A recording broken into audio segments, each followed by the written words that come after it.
চব্বিশের বাংলায় বৈষম্যের ঠাঁই নাই, দাবি মোদের একটাই, 50,000 টাকা ভাতা চাই। স্লোগানে স্লোগানে উত্তাল সড়ক।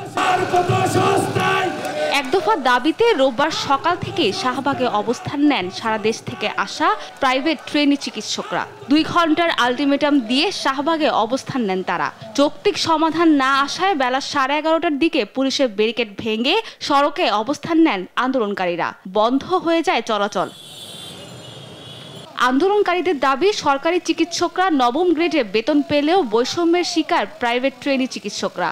আমরা এখানে আসতে বাধ্য হয়েছি কারণ আমাদের দাবি যৌক্তিক বলেও সেটা মেনে নেওয়া হচ্ছে না। বারবার আমাদেরকে আশ্বাস দিয়ে ওই পর্যন্ত ক্ষান্ত করা হচ্ছে। আমাদের দাবি হলো কি 50,000 টাকা আমাদেরকে প্রতি মাসে দিতে হবে। আমাদেরকে বৃহস্পতিবার বিকাল 5টা পর্যন্ত টাইম দেওয়া হয়েছিল যে এর মধ্যে একটা প্রজ্ঞাপন আসবে, কিন্তু সেই প্রজ্ঞাপন আর আসে নাই, যার কারণে আমরা আবার রাজপথে নেমেছি। 28 থেকে 35 বছর বয়সে এসে আমাদের নিজেদের খরচ, আমাদের সন্তান, আমাদের পিতামাতা, আমাদের সমাজের প্রতি একটা দায়বদ্ধতা আছে, সেই দায়বদ্ধতা কোনোভাবেই পূরণ করতে পারছি না।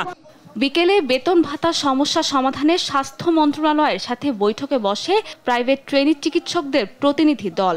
বৈঠকে আগামী জুলাই থেকে ইন্টার্ন চিকিৎসকদের ভাতা 35,000 টাকা করার প্রস্তাব দেয় মন্ত্রণালয়। যদিও এই প্রস্তাব প্রত্যাখ্যান করে জানুয়ারি থেকে 35,000 টাকা করার দাবি আন্দোলনকারীদের।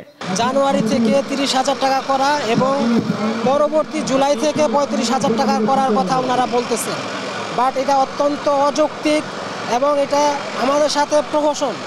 ইতিপূর্বে আপনারা জানেন যে স্বৈরাচার সরকার যখন ক্ষমতায় ছিল তখনও এরকম আমাদেরকে বারবার বলা হয়েছে যে তোমাদের বৃদ্ধি করা হবে, 6 মাসের মধ্যে ভাতা বৃদ্ধি করা হবে, কিন্তু সেরকম কোনো প্রজ্ঞাপন বা আশানুর কোনো ফল আমরা পাইনি।